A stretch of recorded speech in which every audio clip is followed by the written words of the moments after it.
Helmet ছাড়া তেল না পেয়ে ফিলিং স্টেশনের এক কর্মীকে উঠিয়ে নিয়ে যেয়ে শাসানোর অভিযোগ উঠেছে ময়মনসিংহ ৭ আসনের সংসদ সদস্য এবিএম আনিসুজ্জামানের ছোট ছেলে সাদমান সামিনের বিরুদ্ধে। ২৬ মে দুপুরে ময়মনসিংহের ৩০ সালের পৌর শহরের ইভা ফিলিং স্টেশনে এ ঘটনা ঘটে। এরপরই জেলা জুড়ে আলোচনা সমালোচনার ঝড় ওঠে।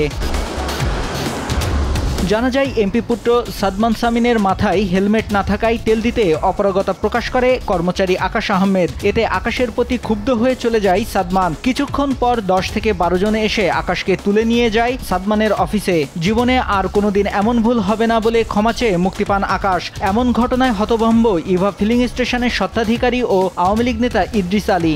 ওই হেলমেট ছাড়া আইসে, ওই এমপির ছেলে একবার বলছে আমি এখানে তেল দিতে আইসি, পরে আর খেয়াল করি না। পরে যখন ওইখানে গেছে আমি এমপির ছেলে, পরে আমি আরেকটা গাড়ি আইসে ওই যাইতে গা যেমন ডাক দিব তখন গেছে গা হেলমেট আরেকটা আইসে, আমি ওর কাছে নিয়ে দিতাম, ওই গেছে গা। পরে আর কিছু করার না, আমাকে নিয়ে গেছে, নিয়ে যাওয়া বলছে আমাকে চিনো না।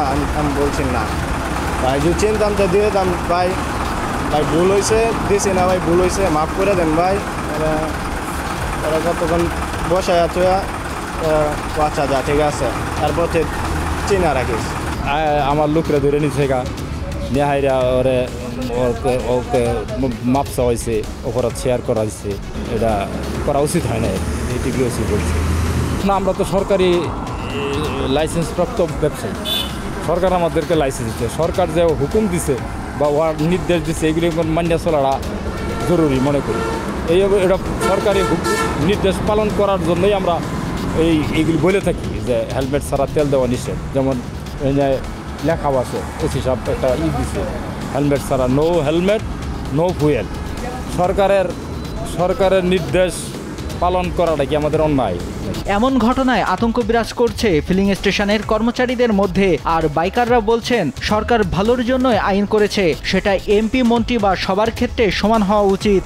ওরা যদি উৎসাহ না করে, ওরা যদি প্রভাব দেখে, তাহলে সাধারণ জনগণ তো একই কাজ করবে। তো আইন সবার জন্য সমান হওয়া উচিত। যদি এটা এই কারণে দেখা গেছে হ্যাঁ কিছু লোক যে এই হেলমেট ছাড়াই তারা তাদের ক্ষমতা দেখাইতেছে, এই জন্য কিছু আইনিক ব্যবস্থা নেওয়া উচিত। কর্মচারীকে উঠিয়ে নেওয়ার বিষয়ে সাদমান সামিনের সঙ্গে যোগাযোগ করেও তাকে পাওয়া যায়নি। তবে এমন কোনো ঘটনা ঘটেনি বলে দাবি করেন সাদমানের বাবা সংসদ সদস্য এবিএম আনিসুজ্জামান। যদিও পুলিশ বলছে বিষয়টি আলোচনায় সমাধান হয়েছে। আমার কাছে আসছিল, ওরা আসার পরে এখন যে বিষয়গুলো হচ্ছে এগুলো বিষয়টা লিখিত দেন, আমি তার ব্যবস্থা নিতে পারবো। বলে যে আপনার কাছে বসিয়ে গেলাম, আমরা যদি কোনো করি তা পরবর্তীতে এসে জানাবো। পরবর্তীতে আমরা এই বিষয়ে কথা বলে আপনি জানাবো, এই কথা বলে উনি চলে গেছে। তাছাড়া তো আর কোনো কিছু বলি নাই। না, কেউ অভিযোগ করে নাই, ঠিক নয়। আমার সাথে আছে কথা হয়েছে, আমার বাসায় কেউ নেয় নাই। আর আমার ছেলে 3 দিন যাবত ময়মনসিংহ বাসায়, কিছু আসে না। গেল ১০ মার্চ এক কলেজ ছাত্রকে তুলে নিয়ে যেয়ে এমপি এবিএম আনিসুজ্জামান ও তার ছেলে সাদমান সামিনের বিরুদ্ধে নির্যাতনের অভিযোগ এনে ময়মনসিংহ প্রেস ক্লাবে সংবাদ সম্মেলন করে ভুক্তভোগীর পরিবার। নিউজ ডেস্ক, দেশ টিভি।